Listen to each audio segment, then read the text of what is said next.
So welcome everyone to the Dying to Talk Professionals webinar.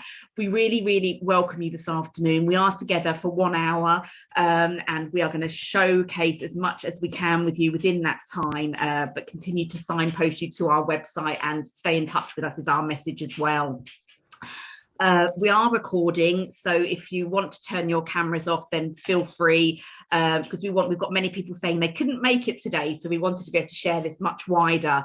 Please, yeah, brilliant, Penny, you're already doing it. Where you've come from, where you work, just so we've got an idea of who we're talking to this afternoon, and use our chat box for anything, feelings, reactions. We really want that real collaboration with you today. So thank you very much. So let's get started. So if we could do the slide, Rachel, that would be great. Thank you. So it's not just me today. So we are co-facilitating this webinar with you this lunchtime. So I'll do some introductions on behalf of everyone, and then you'll hear from us all throughout this webinar. So my name's Nicola Payne. I'm MacIntyre's Best Practice Manager for Families and Health. So I sit within the Best Practice team at MacIntyre, and I'm joined today by Rachel Furniss, who is our Dying to Talk lead at MacIntyre, Beth Britton, who is one of 3 consultants that sit on our project. So Beth is with us this afternoon and will be sharing with you. We're also really lucky to have with us this afternoon Caroline Loxton, who is part of our connection with our local hospice in Milton Keynes. So Caroline will be sharing with you as well. And we are featuring some work. We have worked really closely with Irena Tuffrey-Viner, who sadly can't be with us today, but we are showcasing her approach and how she's taught us so much. So that's what it's going to look like. And so you're going to have a real, hopefully, variation of people and different voices, and yeah, as engaging as we can make it. So just a little bit of information before we move on around MacIntyre.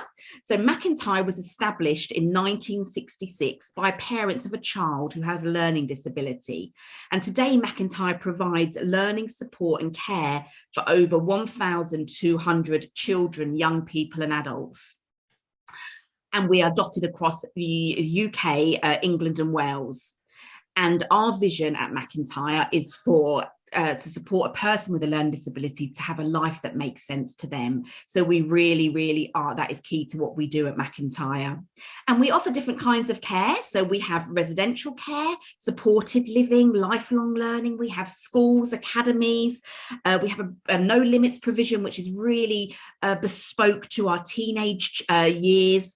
And we have a real fabulous supported transitions and a My Way team. So again, I can't stress enough about popping onto our website and taking a look at what we do offer and our approach, and we put all our resources on there freely as well.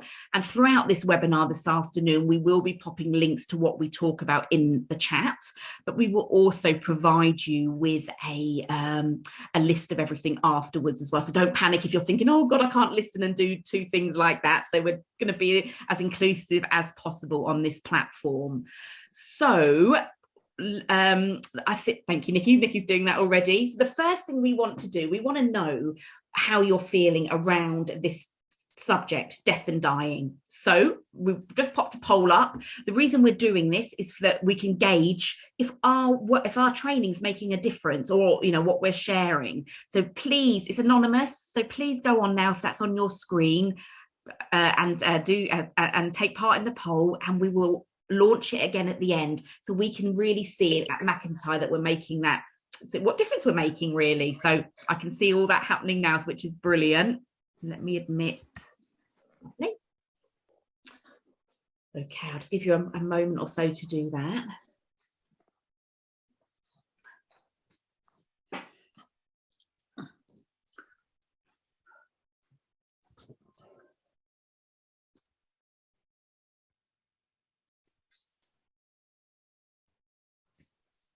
Lovely. I think that's most people. I think maybe lovely. And thank you, everyone. We're really appreciating you popping into the chat where you're from, and we really welcome everyone this afternoon. Okay. So we can move on now. I think that's everybody.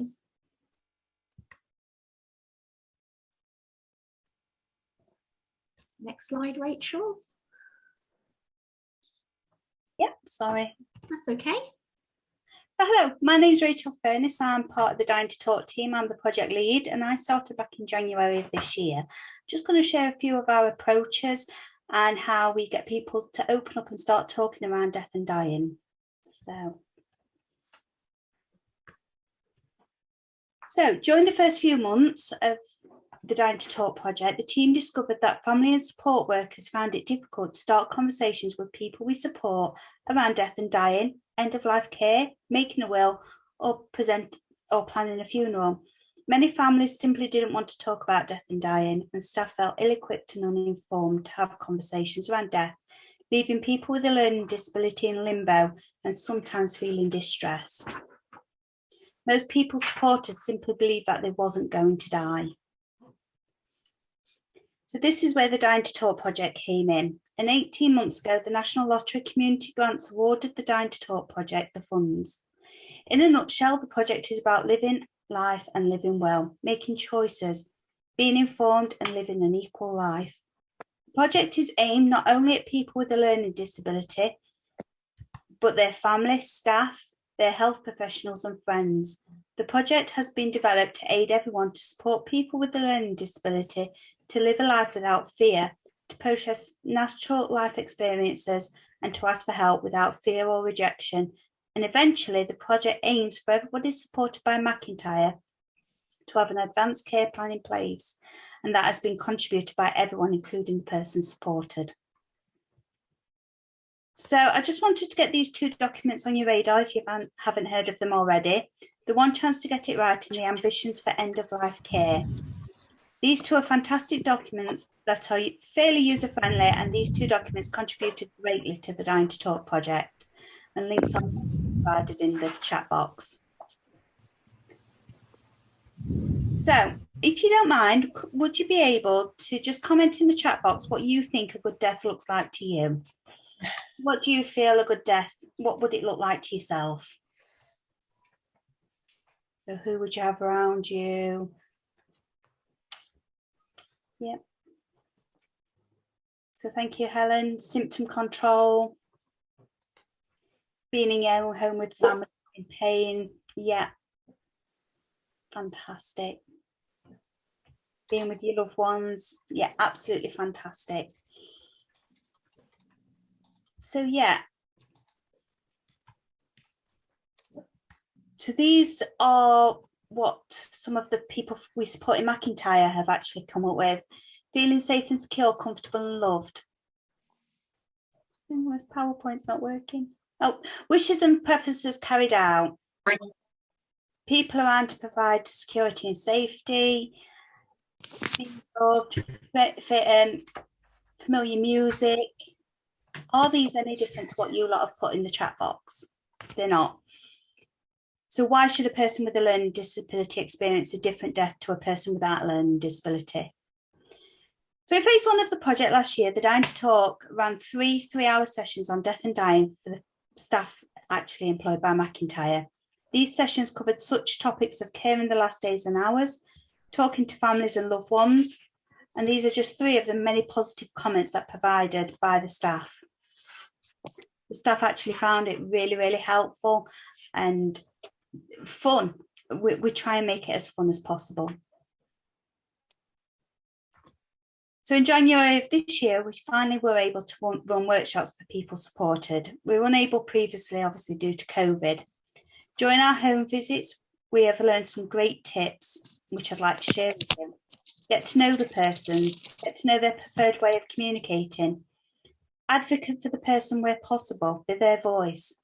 Avoiding jargon, recognising when a person has capacity, and use familiar words and watch your body language. We have created easy read documents and emotion cards. We use external resources such as Books Beyond Words. And I will say, if you will be having any conversations around death and dying and advanced care planning, for a good starting point, the Am I Going to Die book by Books Beyond Words is a fantastic tool to have in your bookshelf or drawer. Paul, He's the gentleman in the top right-hand corner. He is part of MacIntyre's best practice team, and he came to one of our 2-day sessions in Chesterfield, and he was our visual scribe. For those who don't know what a visual scribe is, it's making accessible minutes, and this has become a resource in itself, as when revisits happen, people supported look at the picture and can remember the session where they read the books beyond words, Am I Going to Die? And remember when they went karaoke with James Bond and Janet Jackson. Irena, one of our consultants, facilitated the 2-day sessions and showed us the hat game. This is an icebreaker that visually helps people supported feel accepted into the group and feel that they are very similar but not the same. Questions were asked such as put your hat on if you like pizza or put your hat on if you like sushi. To be fair, the icebreaker game does tend to become a bit food orientated. After a few funny questions, we can ask more serious questions such as have you ever had a pet die, or have you ever been to a funeral? This again is a visual reinforcement to people, and they can see who likes sushi or who has been to a funeral. Our aim is to reinforce that people supported are in charge and that they have the ability to contribute as much or as little as they want. They're able to stop the meeting or walk away and not get judged. And eventually it is their decision whether they receive support and care. So we wanted to try different ways to interact with people supported, as we realised that one size doesn't fit all. So we took part in the Marie Curie Wall of Reflection Day for people who have died during COVID on the 23rd of March of this year. There were 3 people supported who took part. John, in the bottom left-hand corner, his mum had died and was not able to open up about her death. Staff noticed that he became more withdrawn and short-fused. So when I went to talk to him, I told him I was baking with the kids this weekend, and then he told me how his mum was a fantastic baker and how she made fairy cakes. I asked if he wanted to create a memory board, and he said yes. I asked him to bring things in what reminded him of his mum, and he bought his mum's favourite music and pictures of her cakes and families. Slowly he started to talk about her death and then showed the work to his friends in the day centre, and he started to become back to normal John. Now he will come to me and say his mum's died, but I have a lot of memories, don't I? And he will spend 5 minutes talking about her and then get on with his normal day. Sharon and Stephen, the other 2 people in the photo, they had a flatmate die and they created a board about her. The full blog is on the MacIntyre website, and again, the links will be provided both in the chat box and separately. As mentioned before, these are just some of the resources we used and have created. We've used the Grave Talk cards created by the Church of England, and we use these alongside the Jenga game. We pull a Jenga block out, put it on the top, and once that's actually stable, they can answer a Grave Talk game. Because it's a game, people tend to open up a little bit more to us. We use a little more conversation cards that cover all subjects, not just death, but here and now, yesteryears, and tomorrow and beyond. And for anyone who oversees a team, these are good to get to know new team members and in supervisions. The hat game, as mentioned before, with Irena. The bucket, this is where people can put thoughts and feelings and can be adapted to start initial meetings. These then can become more detail orientated, like favourite songs, and then to a funeral songs. And of course, Am I Going to Die book. These can be used on one-to-one sessions and in large group sessions projected onto a screen or a wall for those who like technology. Books are available for e-readers. Links again will be provided. In all of this, think about the person supported and how they communicate. You may not want to choose funeral flowers, but looking in books or just saying names would not help, and they would probably say the most famous flower, a rose. If you take them to a garden centre or a flower shop, they may be able to pick the flowers that smell nice and look nice, and they can pick themselves. Conversations around death do not need to happen around a table, and it can happen whilst out and about in a park or in a GP waiting room. Right, I am going to go and try and do this slide now. Thank you, Rachel. And Rachel, I didn't introduce you, so I apologise. So thank you so much for being our first speaker this afternoon. So that was wonderful to hear. Do continue to put any questions you've got from listening to Rachel, because we will have a chance at the end to sort of go through as many as possible. So any thoughts, reflections, questions, do pop in. So I'll hand back over, Rachel. Thank you. So this video was created by a group of people we support in the Chesterfield area. And this is a group of people who have been involved in running workshops, and it's their thoughts and feelings on the project, as well as the Dying to Talk team and a member of staff and family.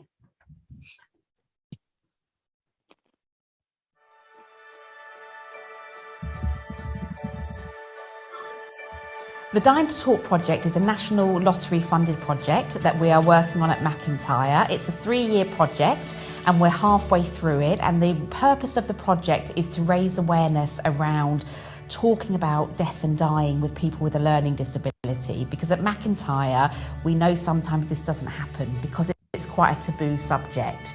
So we can invest all our time and energy in supporting people to normalise talking about their future and making plans. So we're working really closely with people with a learning disability. We're working with families, their families and families that are just interested in finding out more. And we're also connecting with health professionals across the health and it's just to tell you, I can't. So during a workshop, we will run different kind of activities to really make sure we can listen and enable people to have a voice. So a lot of our activities will hopefully enable a person to make choices and decisions, but be aware that they can make those choices and decisions, because sometimes people think that those decisions have to be made by somebody else. So we want to empower people to be able to make those decisions and have an opportunity to voice what they want in their life and their future. So we do that in fun ways.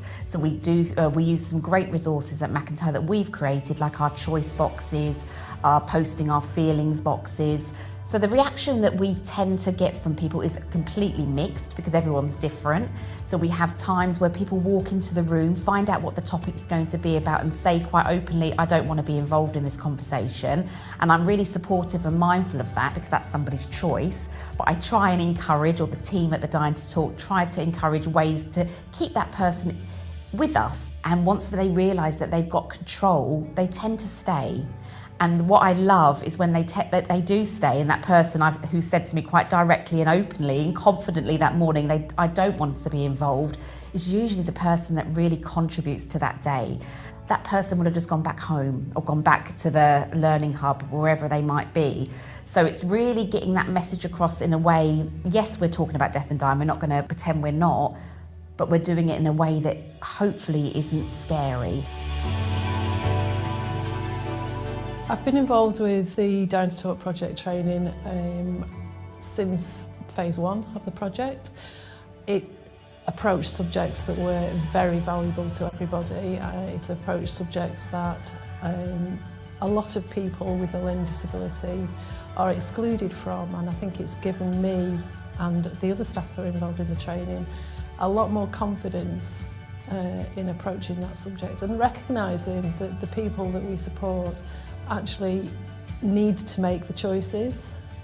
Sharon, who's a member of the IFT group and has been involved with phase 2 of the project, has experienced death of somebody very close to her, and I know that on the first session she really struggled, and so it's been nice, for want of a better word, to actually see her being more receptive to the sessions and very obviously opening up more and being more willing to talk about it. In the first sessions, I stood up and walked out because I didn't want to do it. But now I'm quite happy to do it. The Dying to Talk project was split into 2 phases. Phase 1 was training staff, and phase 2 was training people we support and their families and support staff as well. People have found it really, really helpful, and staff found it a really useful experience. It was clear that there was a gap there for staff where they weren't confident talking to families and people we support about death and dying. And then with the pandemic, it became even more apparent that we needed to do this training and talk to people about death and dying and planning ahead for the future. I think it's very important for Jess to be part of the Dying to Talk project, because A, it's helping her, and she's becoming very open in talking about it when I'm not around, which is very important to me. but also she wants to help others understand it. She does have a friend whose parents won't talk about it at all, and she can't understand that, so she tries. And so I think it's important that she becomes comfortable with the whole thing.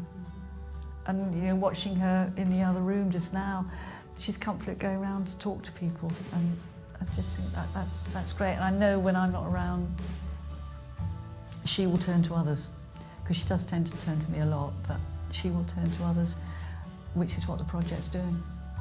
I lost 2 people in my family and someone last week. I lost my granddad 3 years ago. He died in his home, and I see him more than my nan did. He was so lovely. Carol asked me a lot of things about dying and that, and I was talking to Carol, and Carol listened what I was saying. That's important. Well, I found the workshops were really interesting. Yeah, I like making choices, yes. If it was unwell, though, it should be my own choice what to want to stay with. It's important to people to have the chance of what they want to do and what they don't want to do. Not everybody's the same because everybody's different. So it's nice to have a choice of what you should have.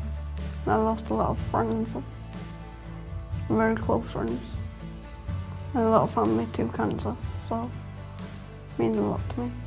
The Dying to Talk project really wants to open up the opportunity for people to come along, staff teams, family members, people that live with a learning disability, to find out more, because the more we talk about it and share the importance of talking about death and dying and planning for your future, the more people that are involved in that, the person at the centre, which is the person with the learning disability, are going to have so much more support around that conversation, and it will be ongoing then. It won't just sit with a Dying to Talk team. So if anyone is interested to find out more about the Dying to Talk project, we'd love to hear from you. We'd welcome you to workshops, we'd share our resources with you. Any questions, just get in touch with the team and we'd be happy to hear from you.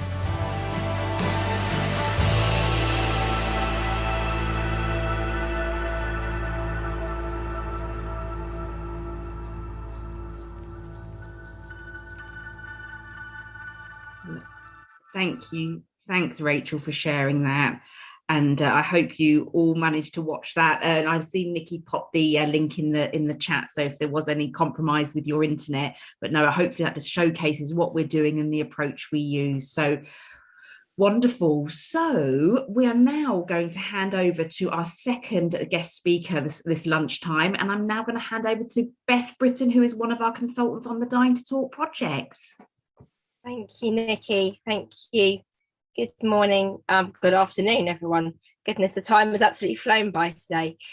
So I'm going to share with you a case study from the Dying to Talk project. One of the key parts of my role is to document what we're doing, how we're doing it, and to obviously keep those records and to really capture what good looks like. So I want to share with you a lady called Patty.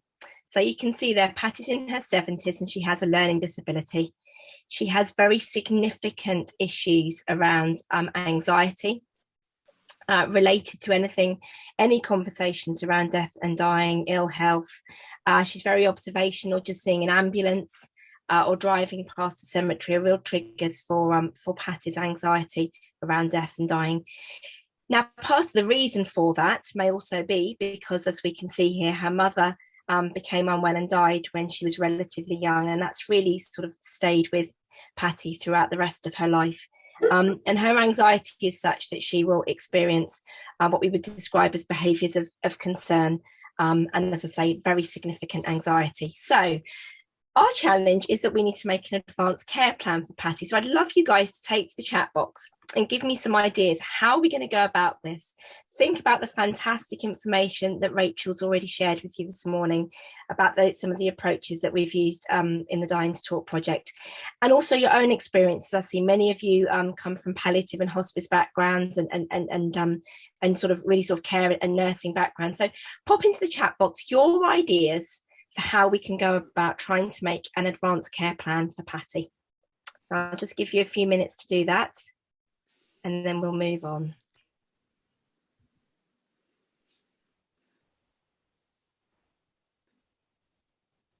I think it's a great opportunity for us all to sort of share. I've got some ideas that I'm going to share with you, but it's a great opportunity for you guys to give us some of your thoughts. So Holly, thank you. Ask her what's important to her. Absolutely. Ask her and the people who know her best. Yes, that circle of support that we talk about within MacIntyre is incredibly important when you're thinking about someone like Patty.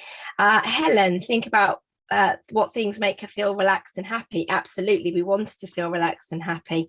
Victoria, make it more conversational rather than direct. Absolutely. Karen, build a rapport. Wow, this is coming in really quickly, guys. And involve someone with whom she feels comfortable. Absolutely. Julie, take time to get to know her. Think about her memories. Create a memory board. Start by building a relationship with Patty away from death.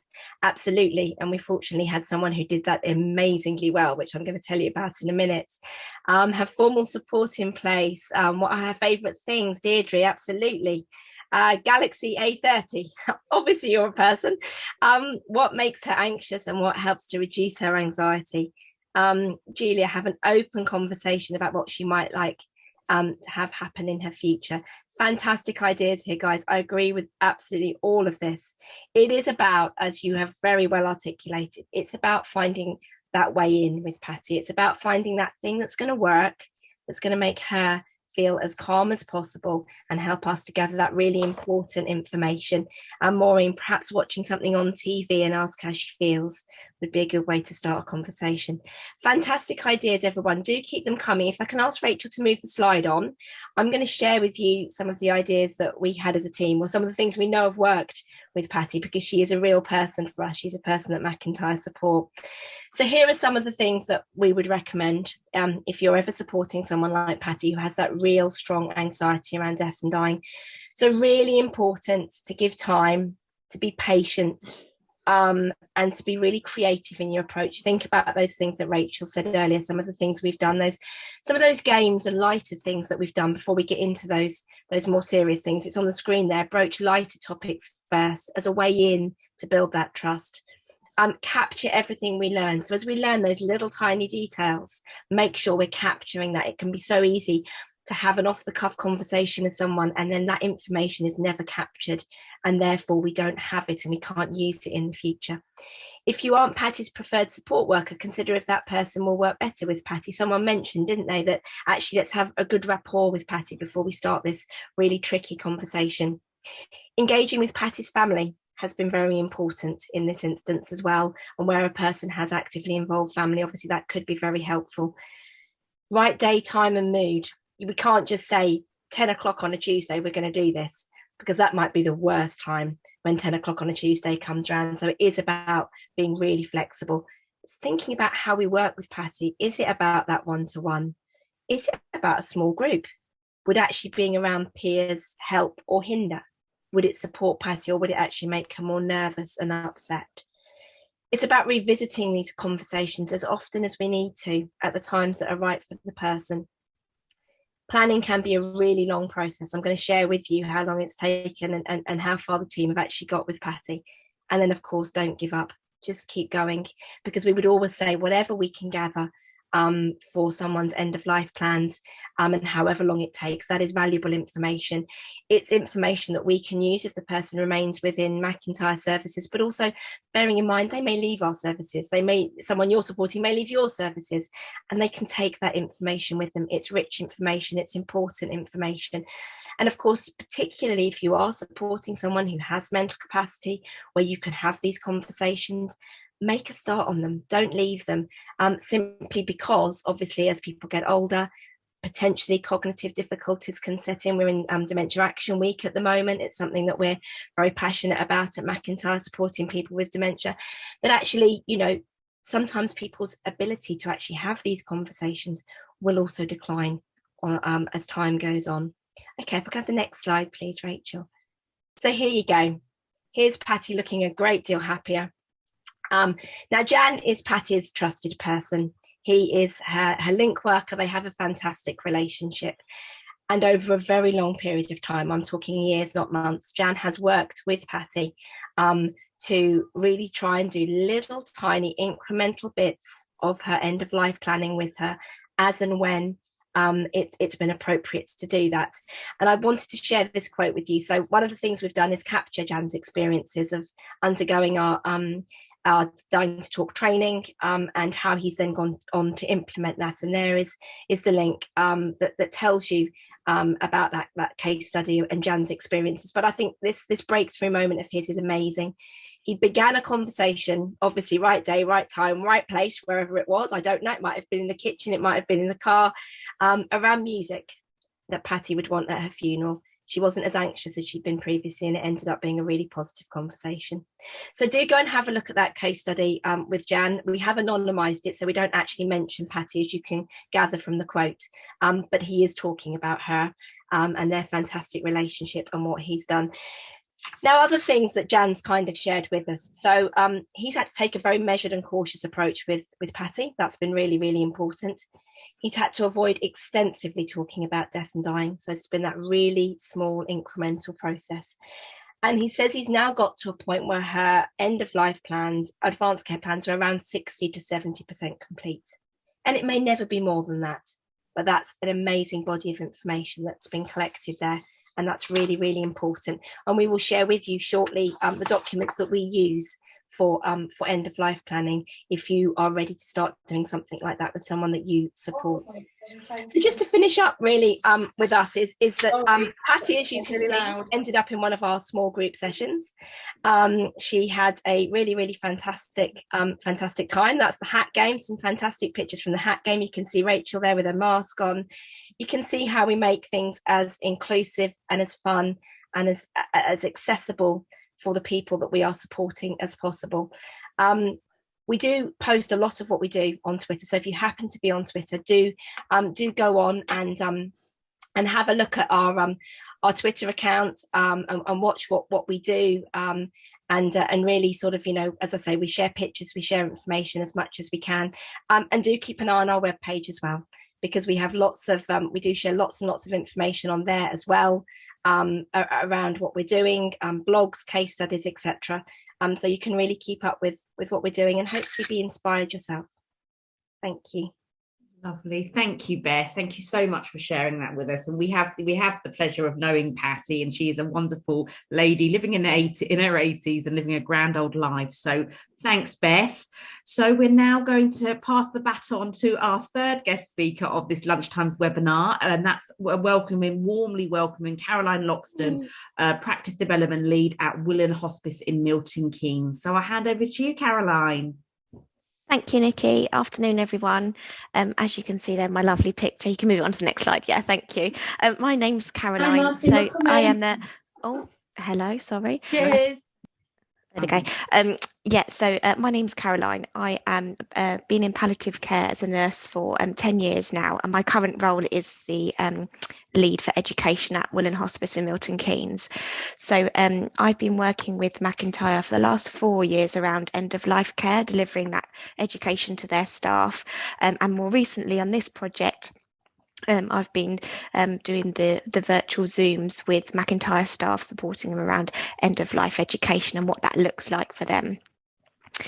So I've found that there's been lots of sort of transferable skills between learning disabilities and end-of-life care. That's probably been the most prominent thing that's come out of my time working with MacIntyre and their staff around communication, personalised care, diagnostic overshadowing, and even sort of reasonable adjustments as well. Next slide, please.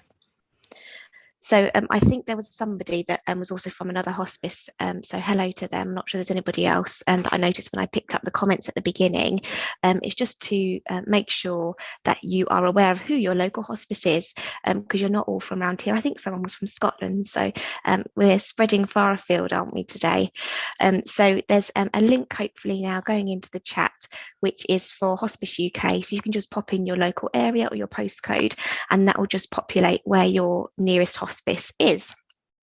It's really important to understand what your local hospice offers, because they all vary for what they offer within their services. So at Willen we have a community team who operate during the daytime hours, and we've got an inpatient unit as well. We have our therapeutic and wellbeing team, and we also have sorry, yeah, I was getting distracted then by listening to that. Yeah, and we've got our therapeutic and wellbeing team.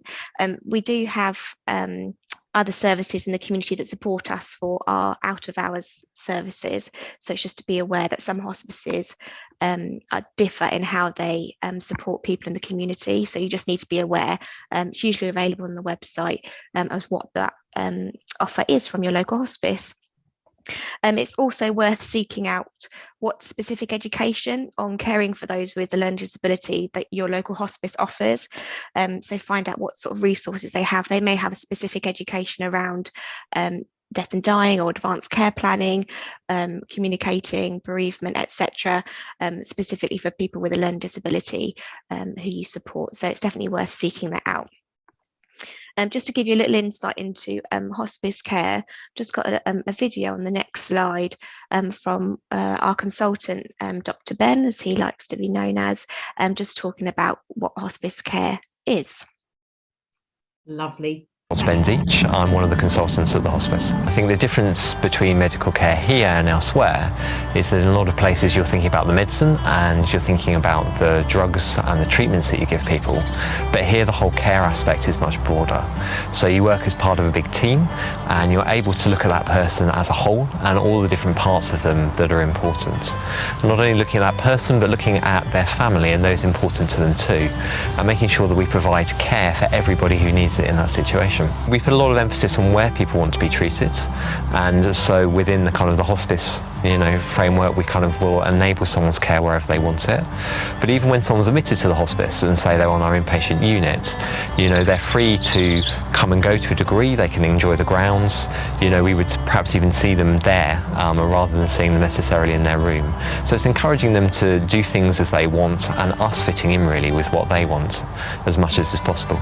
I think we often think of something big as making a huge difference, but often it's just the tiny little things that we do, changing where we see someone or welcoming other people in to be part of that consultation, or just giving them time to do something else and then doing all the medical bits a bit later. I think it's those little things that just make it that bit more personal.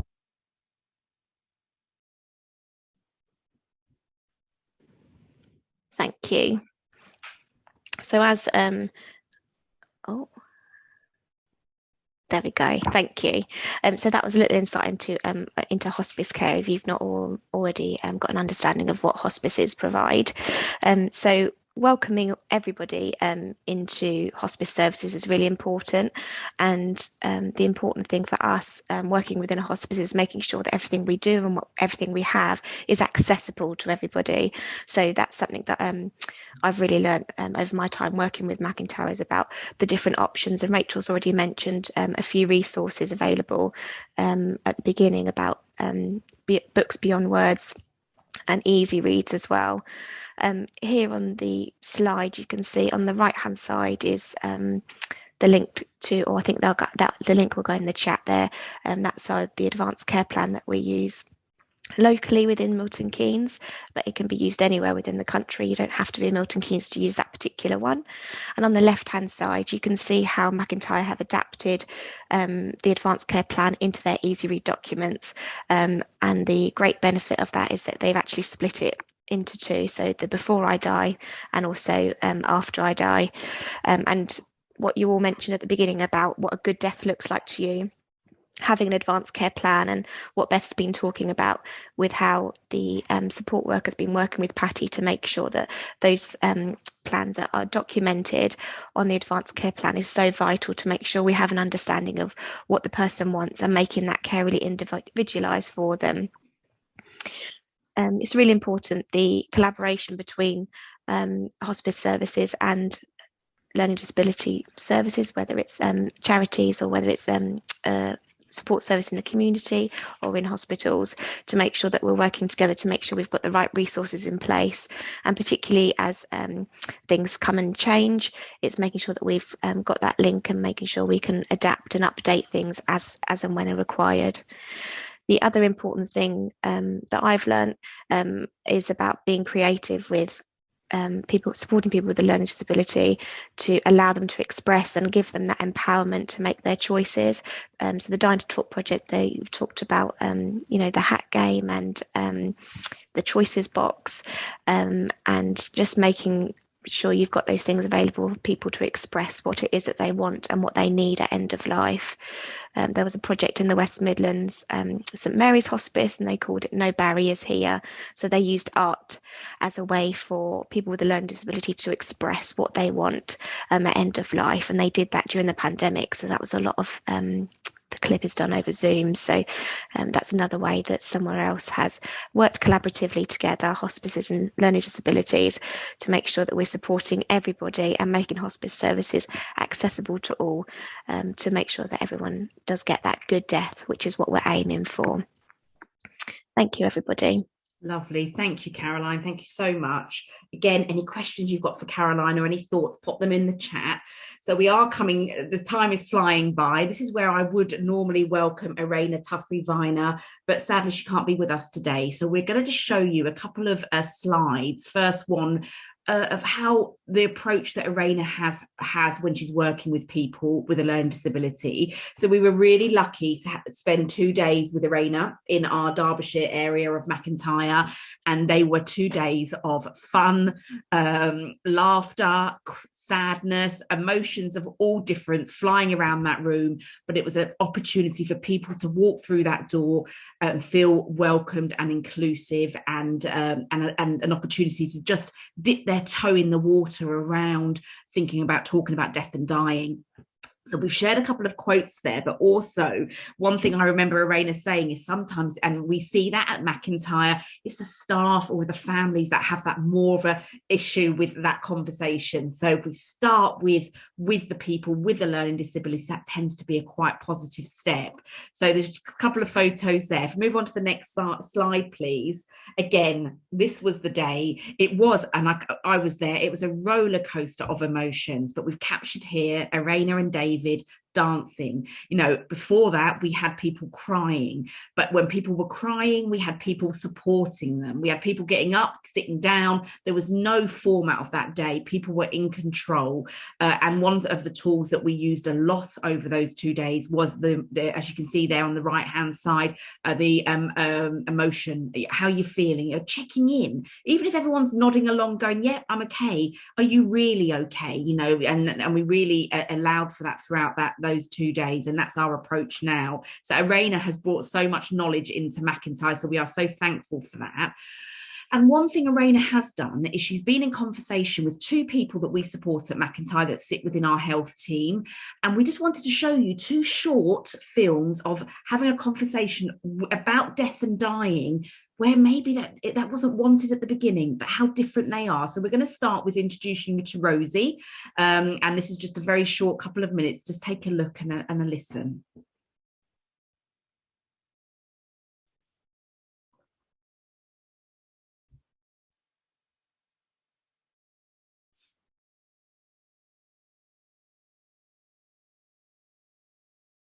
Being involved in end-of-life decisions, in conversation with Rosie Ustra, Health, Dementia and Wellbeing Assistant at MacIntyre.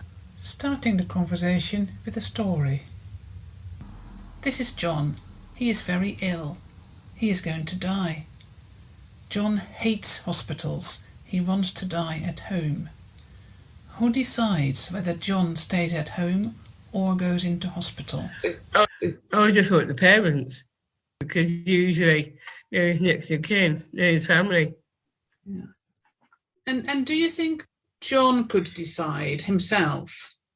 I think he probably could. At the end of the day, it's about what he wants. Well, nowadays, even if it means caring for someone at home. My mother had that home care. She was in the care home to begin with. And it was by 1 o'clock on that Sunday when she passed away. My eyes were wide open. I went down in shock. You remember that really well, don't you? Because it's a long yeah. time ago. It was 1984. Should we talk about death? I'm always one for being open. So it's really worth talking to someone then, even if it's hard. Definitely. It might be hard to begin with, but it does get easier in time. Should people think ahead to when they are going to die? I guess at some point it's going to happen for very different reasons. It's a case of making sure that they've got what they need and being with them so they're not on their own. So you might want to think about who you want to have around you, isn't it? So it could be family, parents. It sounds like you've got a great family and a great counsellor. Okay. Yeah. How about support workers? Would you talk to them about dying and death? Probably. It depends how you take it. When I tell them, it's a case of that if I was going to start the conversation, it would mean, where do I start? It's a bit like saying, where do I begin? If you know what I mean. Because it's not an easy subject to talk about. I do have a key worker, and she's been fantastic. She would be the first person I would speak to. But that's really interesting, Rosie, because it is a hard thing to start talking about, isn't it? As you say, where do you start? So would you prefer it if the support worker starts to talk about it first? I wouldn't mind that. I definitely wouldn't mind that. It's a case of who starts that conversation first. How could support workers start a conversation about death? They would always put you at ease, so getting into it gradually from the start, and then from there, to build up on it. Building up on it usually helps. But both Rosie and myself find it hard to really imagine that one day we will die. I can't see that happening. Well, I don't know what my brothers would do if that did happen. I mean, I can still live. How can I put it? We'll put it this way, I'm not going anywhere. That's for certain. I've still got a long life ahead of me. Of course. I want to keep it that way. Yes. I hope that's right, Rosie. That's right for a lot of people, isn't it? You've got many, many years, a long road ahead of you. Is it too early then to start thinking about those kinds of things, do you think? Or is it never too early? Quite. I can only imagine becoming later on. It's not something you should go into straight away. That'd be my answer, because it's not something that you don't want it to let it happen too early in life. But it would be a case of talking it through with your key worker or family. In my case, it might be family. They would want the best for me. Okay, lovely. Thank you, Thanks, Rachel. Since then, we've continued to support Rosie to enable those times that she can talk anytime. She can come. She's got a good relationship with many people at MacIntyre, but again, as she said, family would be her go-to there, and we respect that. And it's that honest conversation with Rosie. She wants that honesty. So that was In Conversation with Arena. We have got a shorter clip to show you of In Conversation with Rachel and Arena. I just wanted to give you a warning that it's quite emotive. Rachel finds it quite difficult to talk about death and dying, but just to see how Arena's support around this. Being involved in end-of-life decisions. In Conversation with Rachel Silver, Health, Dementia and Wellbeing Assistant at MacIntyre. Rachel's best friend Alison died of dementia in 2018. Rachel called her Pussy. We start the conversation with the story of John, who is going to die. I can't mention it. What about Pussy? You don't want to talk about that? I really hate that D word. I hate it. Thing about pussy. So you don't want anybody to say the D word to you? No. No. Okay. Oh, does that make you think of your friend then, Rachel? It is. What happened to Alison? I can't mention it. She passed away last year. Did she? Yeah. You were such good friends. Yes, we were. Yeah. But there's another person. He was passed away last year. And that's my mum.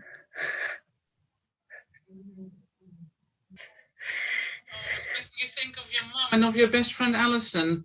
We won't look at any more pictures, Rachel. I've seen Alison in your film. She was lovely. She was sitting in her chair. She was a diamond. Do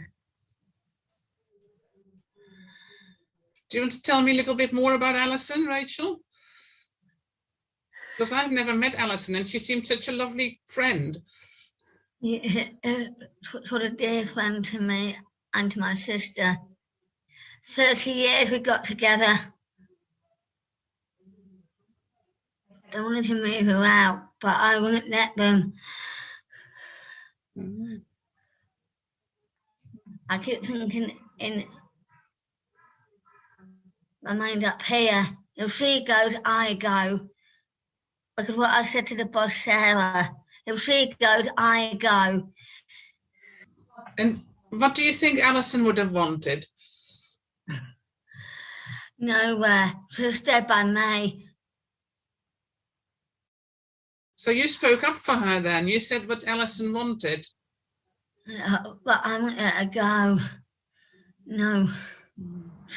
She was a diamond. It sounds like she was a lovely, lovely friend. In the end, Rachel, did Alison stay at home with you then? Yes, she did. I always keep thinking of her every time I'm in bed. And then I was on her right-hand side, touching her hand, and she adores it when I do that. Well, I think, Rachel, you did a wonderful thing for your friend Alison. A really wonderful thing. How lucky. What a good friend you've been to her. Yeah. Just one more question. You've had it really hard year when your mum died and Alison died. Do you sometimes think about, do you ever think about what might happen to you when you get older? No, not to me. No. Is that something that you'd ever want to talk about or think about? I'm not going to talk about that. Rachel Silver was talking to me, Professor Irene Thank you, Rachel. Tough Rainer from the PCPLD network, supported by Sarah Holmes. Okay, so I just wanted to make everyone feel more comfortable. Rachel was offered opportunities throughout that conversation with Arena to stop. She wanted to continue to talk. Don't get me wrong, Rachel has a long way to go on where she, but we're in control. She's leading that. So so thank you, Arena, so much for taking the time to do that. And they're very different. So again, it's about adapting our approach and just being mindful of how we broach the subject around death and dying. Okay, so we're going to be putting this to our webinar, Death and Dying to Talk, to a bit of a close in about 5 minutes, but I have got some brilliant resources. These are all free. These all sit on our website. There's a QR code that directly takes you there. Our Wellbeing for Life Toolkit, really looking at our theme 6, which is all around end of life care. You can download our ebooks for free. We all have all our case studies and blogs. We have a great library of podcasts, which myself and Beth are in conversation around, talking about the project, but there's many more on there that might tickle your fancy. And again, our plans for when I die, which Caroline shared a few slides back. So please do take a look at on there, and we will be sharing the links with you. And before we come to an end, we would love for you to do our poll again. So if you did come in right at the beginning, we asked for you just to answer some questions, just so we can gauge our approach and see how valuable it's been to you this lunchtime. So if we can launch the poll, that would be wonderful.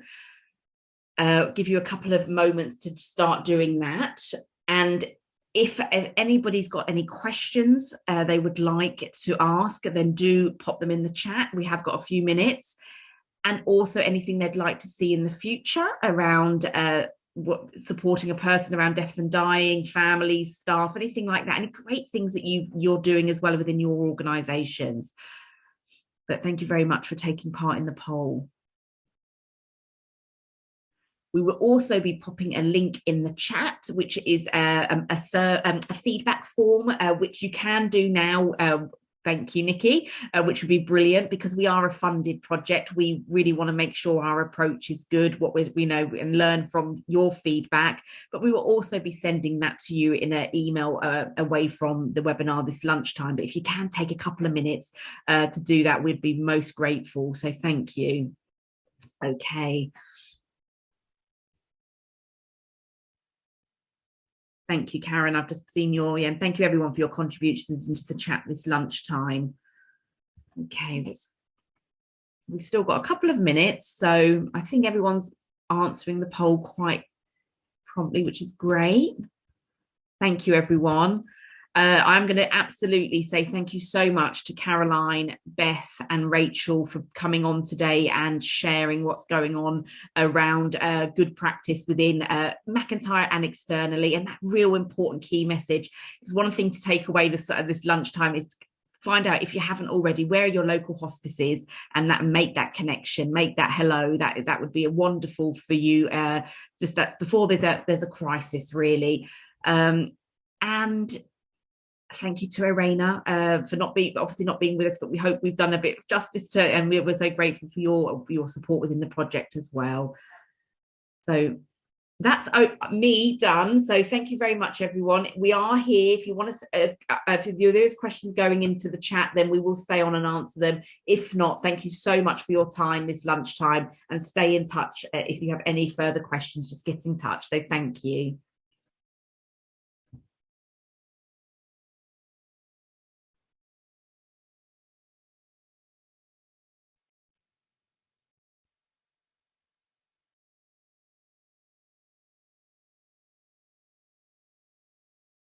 Has anybody got any questions they'd like to ask us?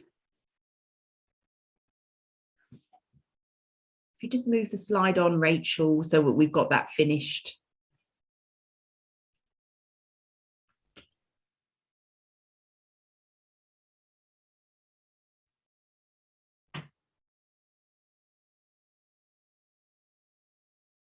Anybody like to ask us any questions?